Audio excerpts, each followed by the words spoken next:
Welcome to the Trump Report. Hey, how about some jokes? Ooh. Chinese officials have inoculated tens of thousands of Chinese citizens with an unproven coronavirus vaccine. It hasn't prevented coronavirus, but recipients can now social distance by leaping over tall buildings. I'm sorry that I ruined your punchline by not being able how to read. No problemo. It was a good joke, and I ruined it. The first presidential debate of the 2020 campaign was tonight. The winner was whoever watched it by closed caption. President Trump described the Supreme Court nominee, Amy Coney Barrett, as a woman of unparalleled achievement, towering intellect, sterling credentials, and unyielding loyalty to the Constitution. He then said, in all, that makes her a 6 at best. And finally, a federal judge has once again halted an attempt by the Trump administration to ban TikTok. But don't worry, President Trump will keep fighting to shield America from the dangers of people who've taught their dog to sing, and from Tamara Brown, who is blowing up all over TikTok. It's not the reason why I picked that joke, but what better way to start than Tamara? Where can people find you on TikTok? I think I'm the only person who probably understands that joke. I mean, despite the fact that I wrote it, I think I'm the only one that would knows what's on TikTok. But find me at Hey Tamara, hey. Every once in a while, people cross-post their TikToks to other forms of social media. So people that post their TikToks on Instagram, then I understand it. In any case, that is not why we're here. We're here to talk about a night that perhaps I, on this very show, told you might never come. The night of the first presidential debate. Also, when I said that it would come, I did say that Hillary would step in at the last minute. So look, I've said a lot of things. The point is we're here. I'm Christian Blatt, joined for the way people are seeing me down below is, of course, Scott Moore, who says that he's in Florida, but I think that that's just like a dollar store, 99-cent store, palm tree. So you're pretending that you're in Florida. Yes, it's a great little prompt piece behind me. Tamara, where's your palm tree? Outside, where it always is. Good answer. In the middle of the homeless encampment. And we have a special guest from the red state of Texas, the one and only Mr. Jason Blair, who's doing some pumpkin harvesting there in his rumpus room. And Jason, if we get to any kind of lull in the conversation, I want you to play the piano behind you, like one of those old timey player pianos in a Western movie, and just start playing really fast. My triplets will love that. Just me kicking into playing the piano at 11. Well, it's 11 a.m. It's 11 p.m. Yeah, 11 p.m. 11 p.m. And you have 3 triplets sleeping in the house. Yes. And they have to be at school in 8 hours. So thank you for staying up with us. Because you have the most tenuous of schedules. And I know Scott is also on the East Coast, where he's an hour later than you. But Scott, last time I checked, no triplets in your house, right? No. Okay. Scott No, shaved his except for the beard. drinks. Unless you're considering the drinks. Yes, I did. Yep. Okay. Yeah. All right.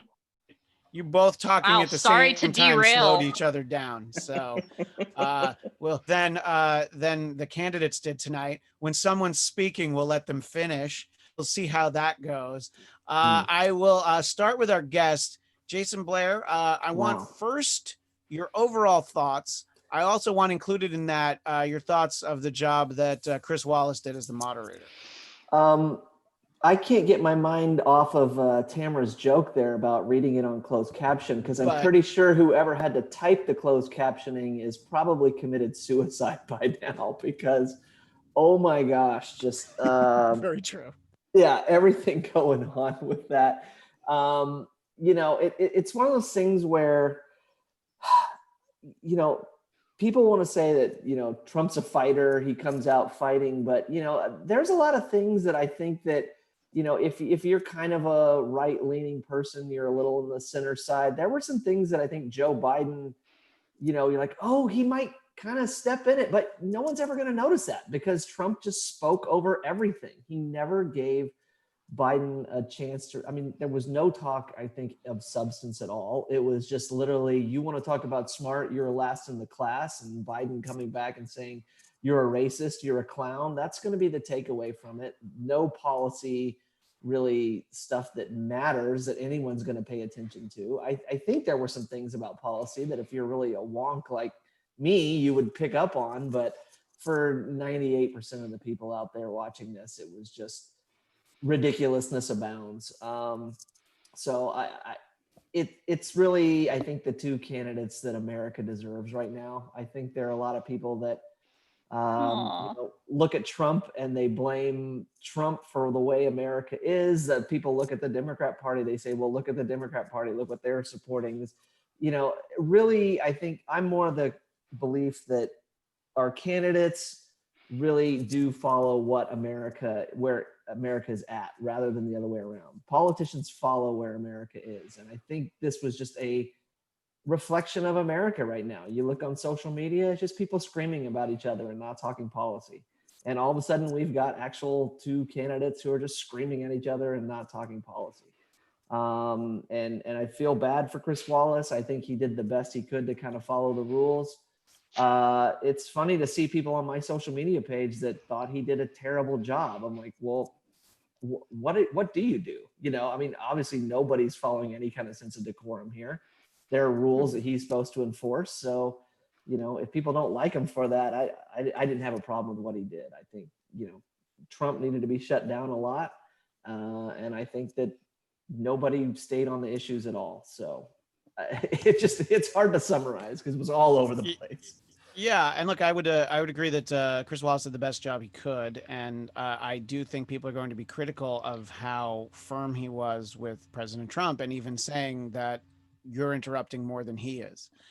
And by pointing that out, some people will see that as hostile, but that was just being mildly observant because he was doing it. And I think that for Biden, there's a tactic you could have taken where I do think it would have made him look too weak, but is to not engage in that way. And just Biden being Biden, he can't stop himself. It's like, just let yourself get talked over. You keep talking. Let Chris Wallace do what he can. And then, you can occasionally make the point. I do think he did himself a disservice, actually taking the time to call him a clown and just telling him to shut up, man. Just moments like that. You're like, oh, if you just don't have any of those moments, it's hard to point at anything other than him speaking overly deliberately for a guy in his late 70s. I think he's trying to keep a lot of ideas in his head and keep facts straight. I can't do it. And I'm, 33 years younger than he is. So and I think that just a slight different coat of paint on what Biden did would probably have helped him more. I think that, Trump doesn't really have much in terms of a counterpoint for some of these things. And I do think that, there were a couple of good things that I think Biden could have said, and I took them as notes, which is, there's being asked about who's on your list for the Supreme Court. It's just like, there's good politics in there where you can say things like, well, why don't you give us your tax returns? I'll give you the list. Or if you really want to see the list, why don't you vote for me? There's like politician answers to give. He didn't really say anything.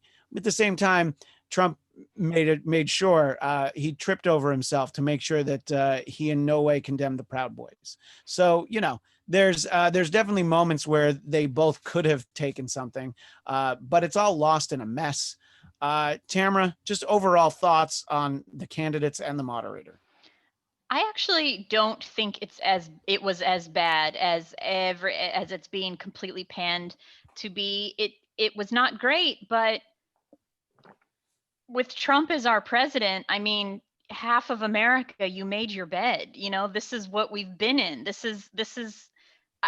I'm not surprised. This is Biden calls him or says, "Shut up, man." That was pretty early in the debate, and the fact that he never said anything worse than that for the rest of it when Trump really got out of hand with the over talking, I think that shows great restraint. And I think Biden did better. I'm seeing like people saying, yeah, Biden won kind of, but there was a lot that I think he did that I maybe credit will come in another day or two, but like he did such a good job of speaking directly to the camera, like directly to the American people. I thought saying you wouldn't know the suburb unless you made a wrong turn. Swish. I thought that was an amazing line. Nobody's tweeting that.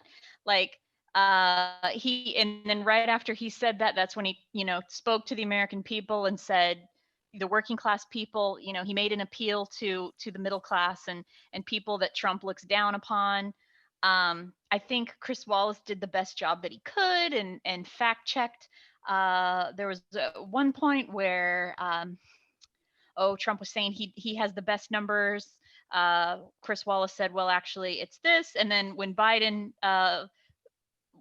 it was his turn, and Chris Wallace said, well, actually your administration, I should have wrote that down. But anyway, I think it was better than it's getting credit for, considering we gave him a chimpanzee a shotgun and let him run this country, and we're surprised that this is what's happening now. Like, how are we not just? Well, you heard it here first, gang. Tamara is advocating giving shotguns to chimpanzees. Let's see what happens. No, I'm saying we've already done it. Well, there's no more to give. Sounds like fake news to me. I think that's what you're asking for. Look, I think that there was a good Biden line that Trump would have had a great comeback for if he was at his Trumpiest. He talked about Trump coming out of his bunker, or no, get out of the bunker and stay off the greens, or stay off the golf course. I forget exactly how he phrased it. And you're Joe Biden, and you used the word bunker. And Trump had nothing about the fact that Joe Biden literally spends his time in a bunker, that he calls lids at 8:30 in the morning, and he's not available to talk the rest of the day. So there is a good point that could have been made, but he had too many of his zingers in his head that he was prepared for. And there were a couple, I mean, I can go through my notes and find them. There were a couple of that I think he did what he accomplished. He had a couple of good ones in his head. Who? I think that Trump, I think that when he said, I've done more in 47 months than you've done in 47 years, that's a great line. It doesn't even have to be right. It doesn't matter if it's factual. It's just a great line. And so he had a couple in there that he was preloaded. And I think that the biggest thing that I think that he was in such a rush to talk about Hunter Biden. He brought it up at exactly the wrong time. He didn't get it out right. And now he kind of doesn't really have that card to play in future debates, because he was talking about Bo at the time, Bo who's passed away, Bo the American hero, and it looked bad, but he had already committed to it. So then he tried to talk about it, and then that was probably the most egregious of Chris Wallace, short of jumping up on the stage and taking his microphone away from him.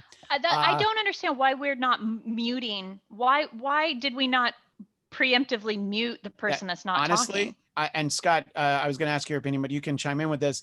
I feel like that has to be in the ground rules, is that you can't cut the mics of the candidates. I think in any of these debates, like even the party debates, we had like 13 people on stage. You could never cut the mics. Let me know what you think about that, Scott, but then also your thoughts on the whole. Well, I thought, kind of what everybody's already touched on a bit. It's like, what do we expect? I mean, Jason, you brought up a good point about these are the candidates that we have selected. And as we've talked about on this podcast, and we've talked about before, that, Trump didn't just come out of thin air. This has been something that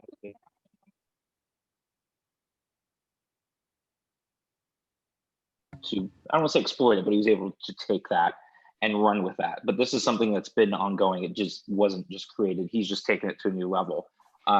Just like Mitch McConnell and other GOP officials, this has not happened overnight. And same thing with the Democratic Party. So we do see what we get. And there has been we've evolved in just certain standards that we used to have for our candidates and just for us in general. And we see that in social media. But I think overall it was just.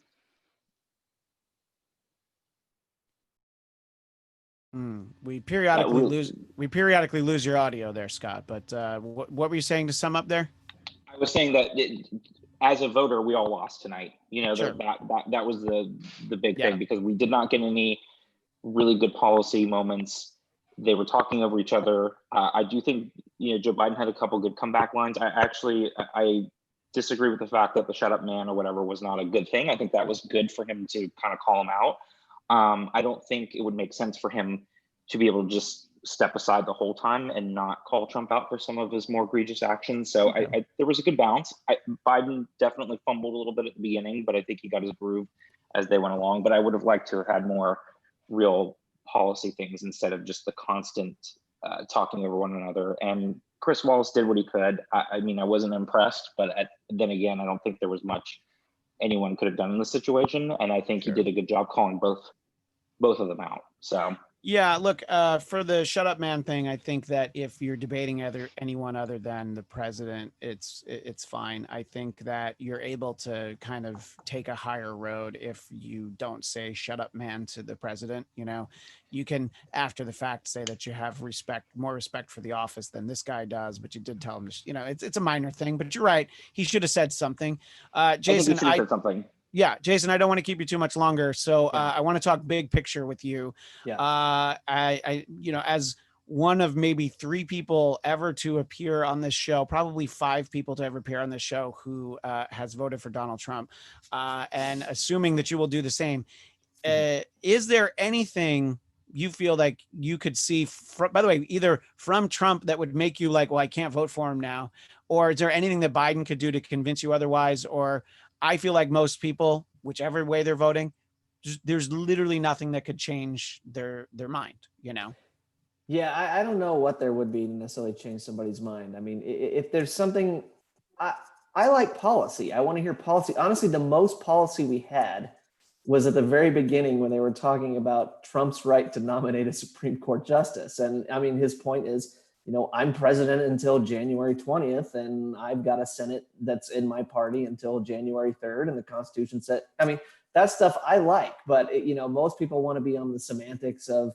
well, when is it right to vote? When is it not right to vote? And it just turned into the whole Hunter Biden thing is just like, it's Hannity. It's Sean Hannity making a point. Who cares about Hunter Biden? Okay, so his son is corrupt. Okay, does that make a big difference? I don't know. And then what Joe Biden says, you can tell it's we live in an era where it's might as well just be Chris Hayes and Sean Hannity up there yelling at each other, because you got Joe Biden just saying things like, well, it's obviously you're a racist and it's obviously you hate poor people. And it's like, okay, well, that's just an accusation. That's not, we're not talking policy. He didn't condemn racism. He didn't condemn white supremacy.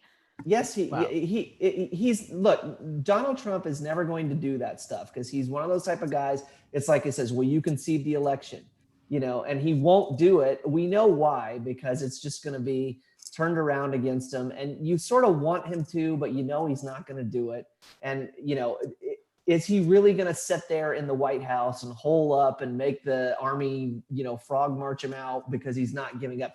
We know he's not going to do that, but we just know. We know he's not going to condemn white supremacy. So just give him a pass. No, it's and that's the whole thing too, is they say, well, your supporters, if he comes out and he says that they're, oh yeah, they're white supremacists, when he was talking, that's the problem with Trump, is he doesn't talk in politician speak. He was obviously talking about people who have differing opinions on Civil War statues. And then he conflates it all with all the people that are, holding guns in Charlottesville and whatever. But it's just devolving into this whole talking past each other, not talking, and so when you look at Joe Biden, it's like you get sick of Donald Trump, but then Joe Biden he's that old. People will see him and it's that old return to Washington politics speak that we had for 100 years, where you're just talking, but you're not saying anything different.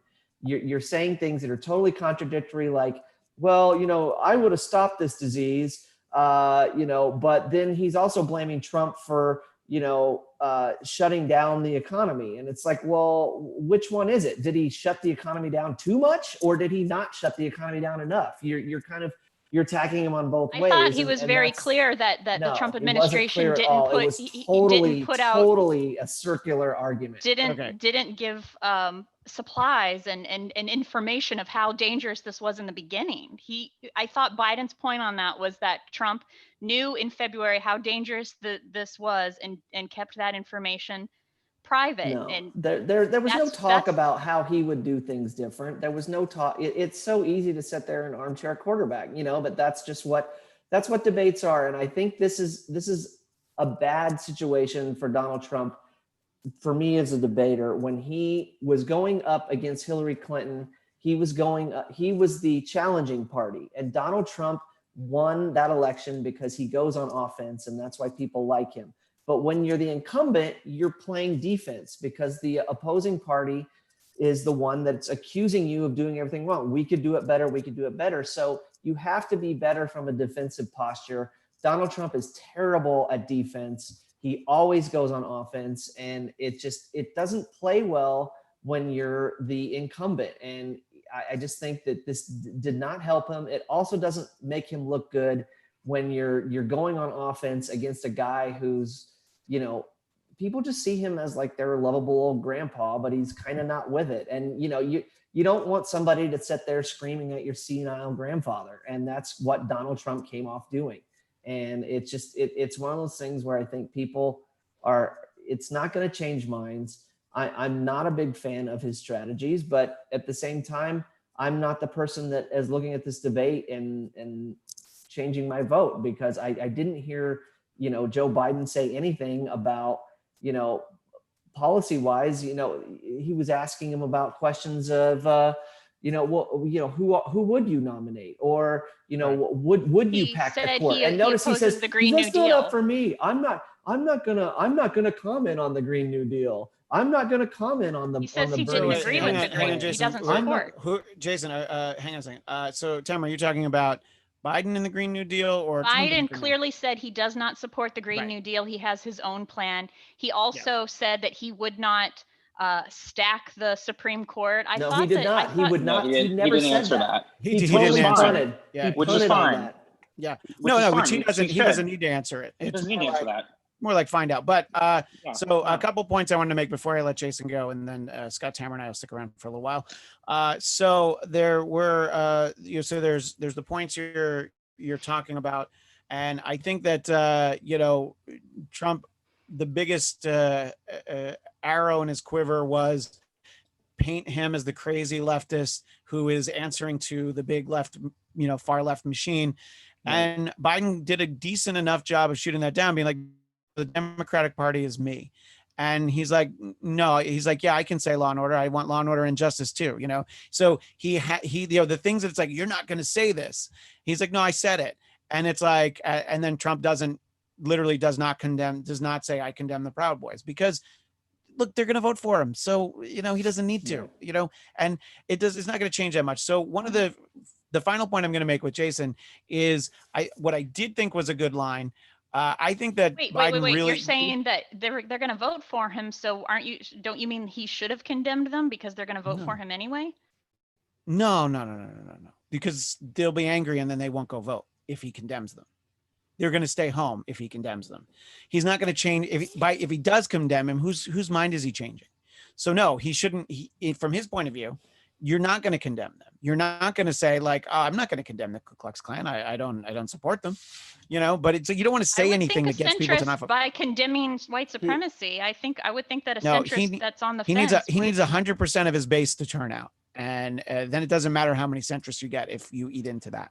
Right. Let me make my final point. That the Proud Boys are a white supremacist group, which have been tied to him. So that's the thing is you can't concede it, because if you do, the other side will turn around and say, see, he knew they were white supremacists all along. And, Right. So the thing that I think Biden, did reasonably well was when Hunter Biden comes up. He doesn't talk about the fact that Eric Trump's going to have to testify to a New York judge within the next 2 weeks. He didn't talk about any allegations against his family. He generally mentioned it. He didn't go into any specifics. And then he had what I thought was a really good line. It's not about his family. It's not about my family. It's about your family. So Jason, as someone who had an instant family when you had triplets born, what is the single most important thing to you and your family as you look at the next 4 years of whomever the president is? And you live in Austin, Texas, newly arrived there the last year or two from Indiana. Yeah. So what is the most important thing to you and your family that you want to make sure you get out of the White House? I just want, I don't know if I necessarily speak for everybody, on the right, but we just want to be sort of left alone. I think we just see so much. I think the big thing was with Obamacare and the Affordable Care Act. My insurance premiums went up, 3 times what they were before under the plan. And it just, to me, that's just a symbol of where things are going in this country, that Washington is becoming more and more integrated in what we're doing. And I feel that the Republican Party is just a little bit more, and I don't think they're great by any means. I think, we're talking on a scale of 1 to 10 on how much I like them. The Republicans are probably about a 3, and the Democrats are about a 1 on how much I like them. But, I think they're just a little less likely to get involved in every single bit of my life, that the Democrat Party just doesn't seem to support that as much. They just want to tell us what we can say. We can't say a joke from, 20 years ago, we're getting in trouble, cancel culture and stuff like that. I just associate all that with the Democrat Party. And I think a lot of Americans do. And I think that's why they like Donald Trump in a way. They like that he's sort of fighting back against sort of the perception of the, right or wrong, the East and West Coast sort of, people telling people in the middle of the country how to live their lives. So. Because you're in Austin, let me ask you: is Austin like a bright red city? Is it a little bit more purple than other parts of Texas? Austin is actually pretty liberal. Actually, Okay. It's kind of the Berkeley of Texas in a way. I mean, it's a large college town. Sure. It's I moving here from Indiana. It was funny because people in Texas always talk about how conservative it is, and when I moved here, it's actually a lot more liberal than where I came from in Indiana. But then I realized, if I go like the next county over, it's way more conservative than where I am here. Well, Jason, we appreciate you staying up late with us, and maybe we check in during the 2 weeks after Election Day where ballots continue to be counted. Yeah, it'll still be going on for sure. Early December we'll have you on, but we appreciate you taking the time. I know it's late there, but I'll point out again that it's later where Scott is. But then, of course, no 3 sleeping triplets in his house. Anyway, Jason, I know you never tweet, but if people want to continue the conversation with you, it's Jason P. Blair on Twitter. Jason P. Blair. I've checked in more this year than I ever have, thanks to being on some of your podcasts. So that's right. And the next time I have you on, we'll talk about Star Trek Discovery. That's why we always keep it interesting. That's right. All right. Thank you, Jason. We appreciate it. Bye. All right. So look at this. No, there he goes. And then Tamara's up in the, and now Scott's in the Ann B. Davis as Alice the maid square. All right. So Tamara, I feel like there were points you were trying to make. I just wanted to let him go to bed. I know. What do you feel that you didn't get to say as much of that you would have liked to? There's just not enough time in the day. First of all, the PC argument puts me through the roof. People who are arguing that cancel culture is ruining everything. People are too sensitive. Like, as a comedian, it's just, I don't know if we have the time to get into it, but just if I give the Reader's Digest version, we can do a whole show on it at some point for sure. It's just that people are no more sensitive now than they have always been throughout time. What's different is the subject matter. There is a comedian, a young comedian who has his own show on Hulu, has won Golden Globes, and he makes a joke in his comedy special about how 9/11 is a good thing. However, you want to make a joke about racist, call this minority this name and this minority this name, and when somebody calls you out on that because people have been making that tired ass joke for 50 years and your only defense is, oh, everybody's so sensitive now.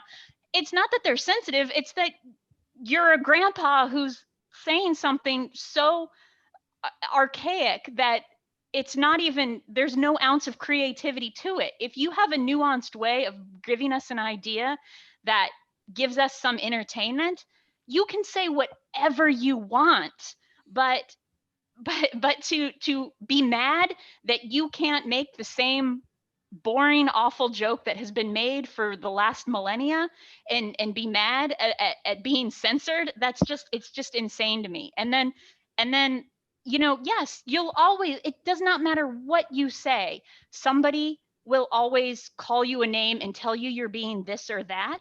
There's always going to be a loose cannon on either side of any topic. But when we focus on that instead of when it comes to the PC topic, for some reason that's the time when we take the exception and use that as the norm. Every time I ask anybody for an example of how, give me an example of PC being too out of control, they'll name something. Oh, well, I heard about this story about this office. You can't use the term brown bag because that means something. I'm like, I've never even heard of that. That's so obscure, and you're using that to launch your case against PC culture. Like, it's use, if we're all going to think of ourselves as intelligent thinking people, don't let an insane person knock you off course and let that be the, like, oh, I can't say anything now. Like, there's Well, always going to be somebody telling you that they don't like what you're saying. as a topic for certainly for another show, we can talk more about that. But in terms of an insane person taking you off course, Scott, I wanted to know your thoughts on President Trump. Do you feel that as you look on the debate, as you look back on the debate, what do you think he did effectively that he set out to? Was there a point or two that you're like, okay, he actually was able to make this in a way that raised a good question? Something that you feel like he brought up that Biden didn't have a good answer for. Well, like you kind of touched on earlier, I was hoping to hear something a little bit more about the Supreme Court justices, not the whole thing about what we were saying earlier. I think it was fine about him not saying about if Democrats would expand the Supreme Court numbers or anything, but just having a list of maybe a couple people would have been good. I also think he did not take Joe Biden didn't take a good opportunity when Trump was talking about the vacancies that the Obama administration left behind for judgeships. And I think that kind of does play into some of the voters who might be more inclined to be voting on the conservative side, that are fed up with Donald Trump in general as a person, but be like, yes, look, they have filled these vacancies at a rapid clip and the Democrats haven't. And so that was a good thing that I think that Joe Biden didn't have a good comeback for, which was, the fact that Mitch McConnell shut all of that down and had nothing to do with Obama or Biden or the administration not wanting to fill those judges. So I think those couple things were good for Trump, for his base, especially people that care about the judiciary, which has always been a bigger thing for Republicans and right-leaning folks. But I think overall, he definitely did not do a good job, Trump in general, on being able to go beyond his base. And so I think if you're looking for those, like he was saying, which again, Biden had that good comeback about the suburbs, but if you're looking for suburban voters, I think Biden also brought up about suburban voters not being, he brought up, it's not the 1950s anymore. It's not a monolithic white group of people living in the suburbs anymore. And Biden did bring that up.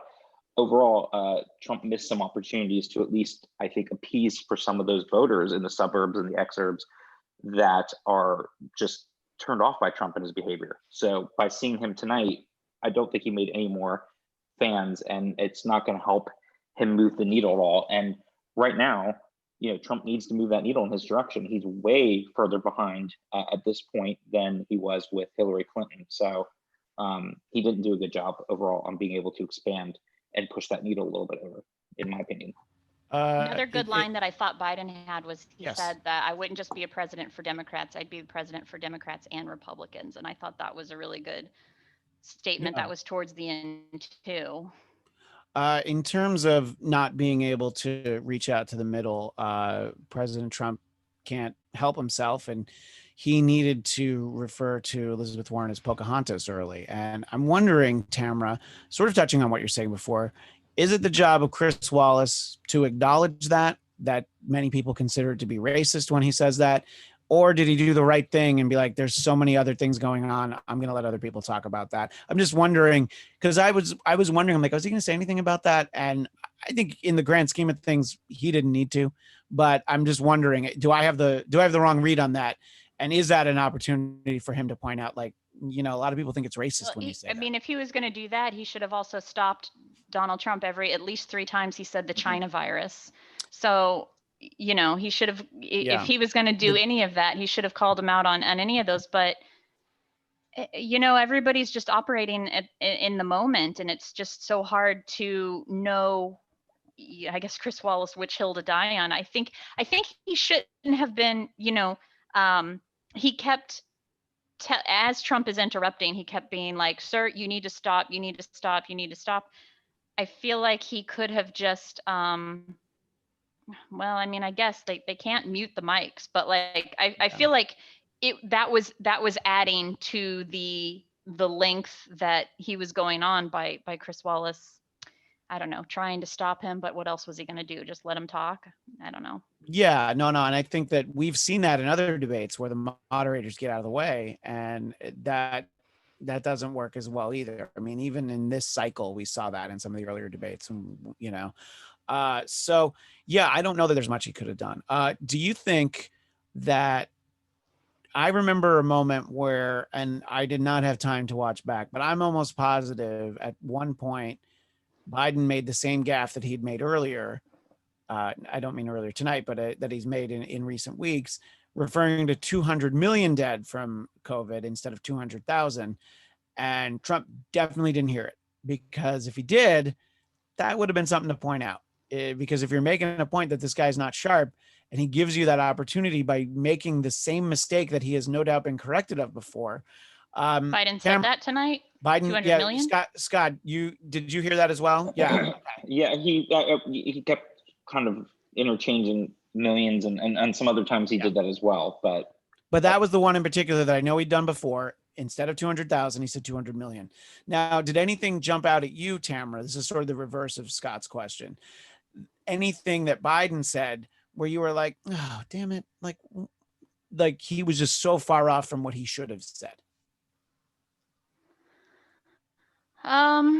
No, I mean, not to me. I thought it was, I wish he touched on, and this was I wish they had gone into more about, what Trump's, for the coronavirus stimulus plan, Trump's plan has only helped corporations and billionaires. And he talked about that with Trump's tax bill too. Like there were things that I wish Biden had taken the time to emphasize more or talk about a little bit longer. But no, there wasn't, I don't think there wasn't anything that I'm like, oh, I wish he didn't say that. I'll ask the same question of each of you. Let me know if anything immediately comes to mind as the worst moment in the debate, because I have one.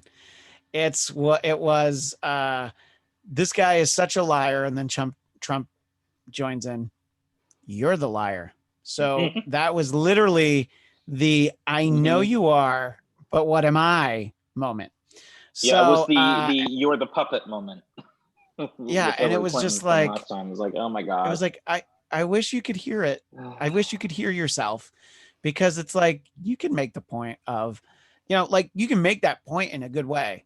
Oh, I'm a liar. What about the time you said this? Just take one thing. I feel like that, be ready. That was easily, I didn't hear that so much as, when he's trying to call Biden stupid, not knowing which college he went to, like that came out of left field. And it was just such a like elementary insult apropos of nothing. So I thought that was a more embarrassing.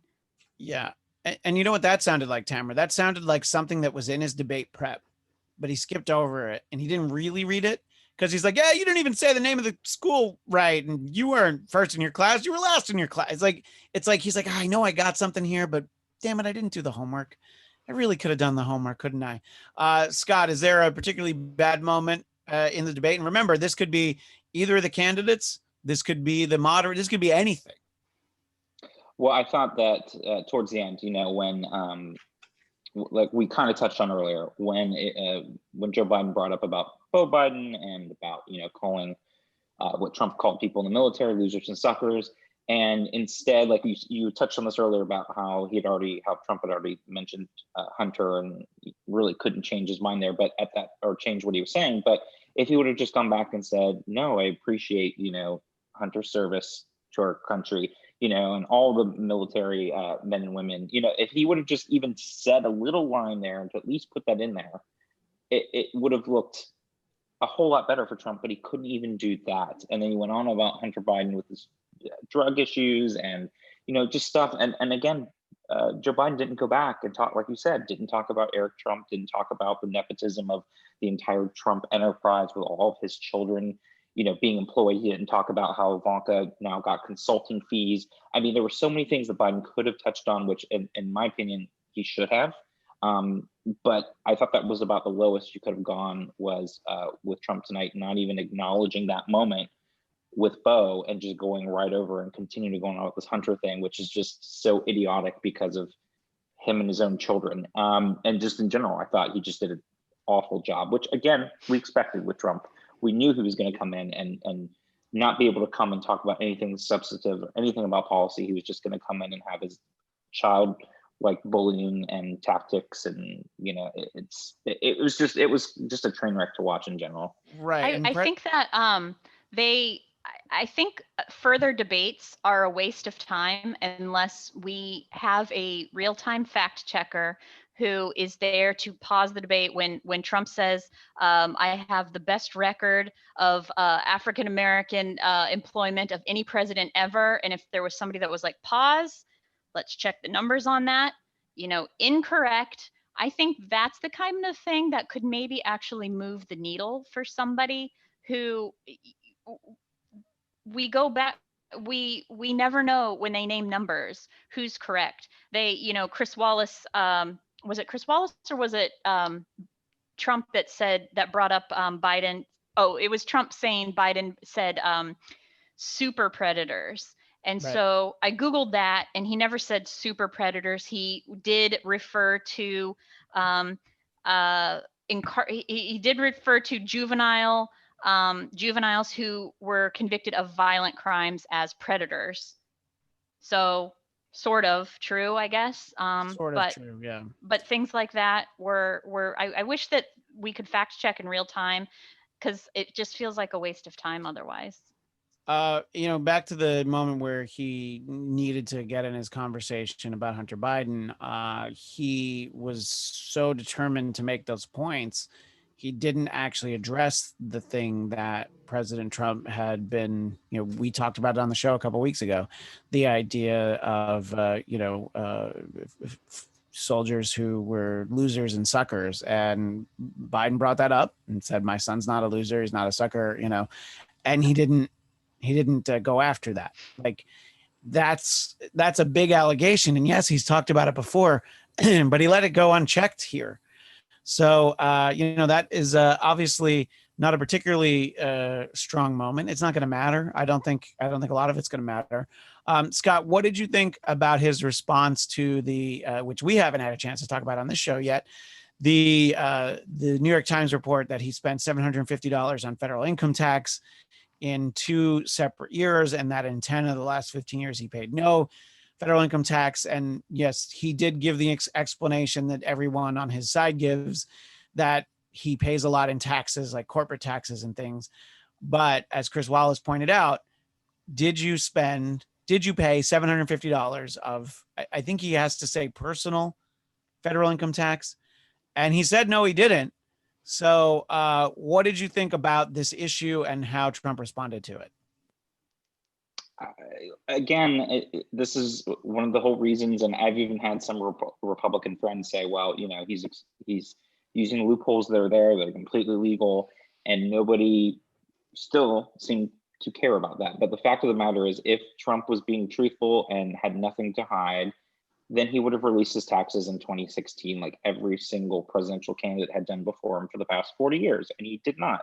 And the fact of the matter is, it goes deeper than the fact that he only paid $750 in federal income taxes. It's who has all these hundreds of millions of dollars that he's now going to owe loans on, and what other things deeper down are hidden that we don't know over these last couple of years as well. I mean, that's to me almost a bigger issue than him exploiting the tax laws, which again are awful. And it just goes to show how people that are wealthy have a whole train of professional, financial advisors and accountants that are able to do this for them, whereas the middle class people do not. And so the middle class folks can't take advantage of the same loopholes, and they don't have the same type of accountants and CPAs to work on their behalf to make sure that they owe very little in taxes. And so it shows the class division again that we've always known. But the deeper issue is, where are those hundreds of millions of dollars, and who does he owe those to? And I think he did a horrible job on trying to explain that tonight as well, and talked about how I think he said he paid $38 million or something. Well, if that's the case, release your taxes and show everybody what it is that you do. And the fact that you consistently don't do that continues to show that you're hiding things. And that's what we've said all along. And what I've said from day one, going back to 2016, is that the man is not nearly as rich as he claims to be. And goes to show he's not. He's in millions and millions of dollars in debt. And like everybody else, he's just a smoke and mirror, two-bit con salesperson here. He doesn't have anything to back up all these years of failed businesses. And so there are a lot of issues, and I think it actually raised more questions than not from what we've discovered. And I don't think he helped himself at all in answering that or clarifying that at all tonight. Tamara, sort of the same topic, wanted to know how you thought he responded to it, but then also the idea of, if everything is by the numbers and he was able to legally exploit a tax system that only required him to spend $750, or the years that he spent $0, if it's all legal, then it's a broken system that would need to be fixed. And you might as well own up to the fact that you took advantage of a system that other people put in place. And one of the things that Biden said was, I'm going to get rid of the Trump tax cuts. And he's like, good, great, get rid of them, as though it doesn't matter. So how do you think that President Trump handled this conversation? It's just the same as he handles any conversation. I mean, because, when Biden said, well, then show us your receipts, and Trump said, I will when they're ready. And it's like, that's what he's been saying for years. Since the debates with Hillary Clinton, he said as soon as they're ready. So, right. Yeah. So when, I don't know that there's ever been an audit that's actually he's never going to answer. He's never going to answer the question, well, when will they be ready? That's he gets to just continue to say that, just as he gets to continue to say, everybody says this, whatever point he's making, regardless of whether it's true, he can say, everybody agrees that it was great. Everybody says this. And apparently that works for him. So. Yeah, I thought a very strong moment for Biden came towards the end when he summed it up. This is probably something that we'll hear again. He said that under President Trump, after these 3+ years of President Trump, we are weaker, sicker, poorer, more divided, more violent. And I think that, sticking to that sort of a message, obviously, it was a very defining moment for President Reagan against Jimmy Carter. Are you better off than you were 4 years ago? And anything you can do that makes people think, I am not better off than I was 4 years ago. And Tamara, I think that this might have been what you were speaking about earlier, was Chris Wallace pointed out that during Obama's last 3 years, he created more jobs than President Trump in his first 3 years. So I think that might not even be the point, but that's one of the points that was made, that you said that you do everything better, but all you got to do is look back to the guy before you. He actually did it better. The guy that you talk about who was such a huge disaster, Barack Obama. So I stand by my assessment that there's no real winner tonight, because anybody who watched this is just like, ugh, but basically it's it was unfortunately it was a poorly refereed boxing match where the points all added up kind of the same and nobody won, and it's like, we'll just fight again at some point. But well, what should have happened that there would have been a winner? Like how is this not what we expected? oh no, it's better than I expected. Like way better than I expected. I didn't think anybody was going to what could have happened where you would have said there's a winner? Honestly, all President Trump had to do was interrupt less. He could still have done it. And if you let Biden make more points, the more he talks, like Trump actually did this well at one point. He was like, great, go ahead, talk. He should have done that more often, because the more Joe talks, the more likely he is to say something that is going to be inaccurate and is going to be something that you can pounce upon, something that might be so accurate, Chris Wallace might need to point it out. And, it's something we all know. I mean, this is outside of the topic of the debate, but Jake Tapper of CNN sat down with Joe Biden and said, your husband's been known to make some gaffes. Oh, we are not talking about gaffes. Really? It's kind of the number one issue that people have about not voting for him. Their biggest concern is that he's not all there, that he's slow Joe.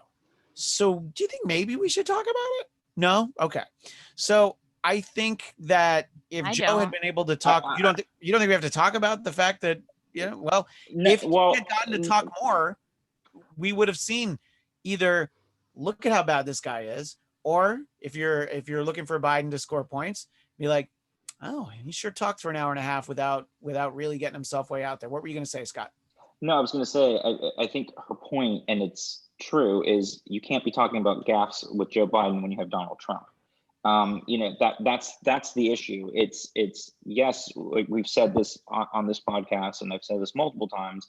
Neither one of them are eloquent speakers, and yes, they're both older, and yes, they're prone to saying gaffes. But you can't now just say, okay, talking about Joe Biden's gaffes, and just say when you have Donald Trump as president, because it just doesn't work anymore, unfortunately. Because when you have Donald Trump that says the most asinine things ever and tweets the most ridiculous things ever, and now you're trying to compare and put that onto Joe Biden. And we all know Joe Biden's a stutterer, and I think once he starts going, sometimes he does get off track. And yes, he's always been prone to being gaffe, and it has nothing to do with his age.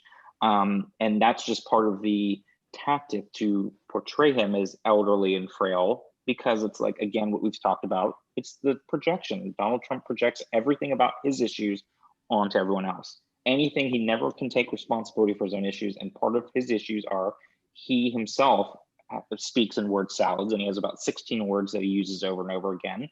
And so what is he going to do? Instead of looking at how bad he is and his own gaffes, he projects that right onto Joe Biden. And so that's her point, is like, you can't even go into, yes, we know Joe Biden does lots of gaffes, and yes, we know he says things that he shouldn't say, but we can't go into it if we're going to be, seriously, when we have Donald Trump as president. It just doesn't work anymore, unfortunately. So it's like, it's a moot point now when you have somebody like Donald Trump. If you had someone and you were comparing Barack Obama to Joe Biden, yeah, I think that's, you could have that conversation, but you really just have no leg to stand on anymore if you're comparing it to Donald Trump. It just doesn't work, unfortunately. Also, I just don't see how Donald Trump isn't the loser by not condemning white supremacy.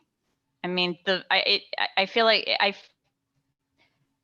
the debate should have ended there and roll credits. Like, that should have been it. That is such a huge thing that for some reason anybody centrist and right is just sort of, that's not a big deal. Well, at so the debate was at 9 p.m. Eastern time. So at 8:59, everyone who thought Donald Trump was a racist still thinks he's a racist. Anyone who either didn't think that or didn't care didn't have their mind changed. So it's an issue that has been talked about so much.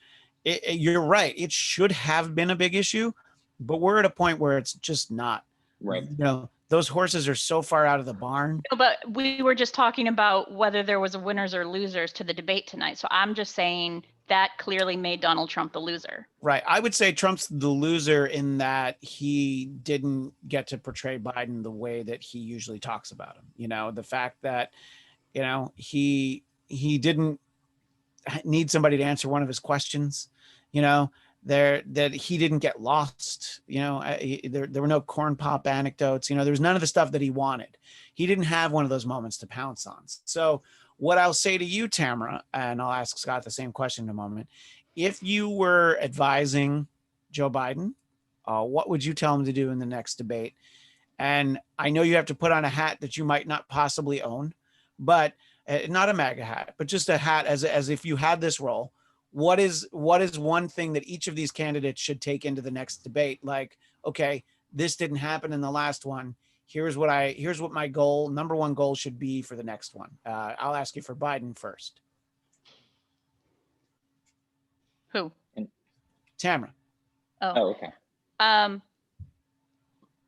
like I said, I don't think there's anything that either of them. I think it's the moderator. I think somebody needs to stop and fact check in real time, or else it's just going to, I mean, our next debate is just going to be the exact same thing. I don't think there's going to be any more detail given. And even if it is, we don't have a way of believing, you know, if Trump makes a claim that I assume is wrong, and there's nobody saying, no, he's actually right about that, then why are we having this debate?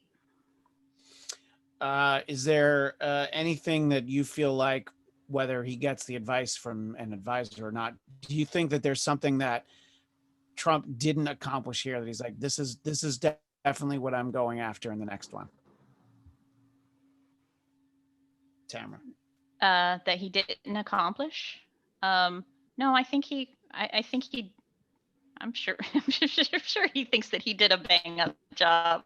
Are you kidding? Do you think he's looking in the mirror right now going, maybe I should have, you know, next time, Donnie, we'll work on this. We'll work on our faults and do better next time. No, I don't think he's having that conversation with himself. I think anything that he considers was a shortcoming, he blames on Chris Wallace. Scott, what do you think each of them should be bringing into the next debate? I think Biden actually should be a little bit more forceful. I think by letting Trump continue to steamroll over him at moments, I don't want to say it made him look weak. I know some people are like, oh, it made him seem very presidential, and it did to some degree, it made Biden seem presidential.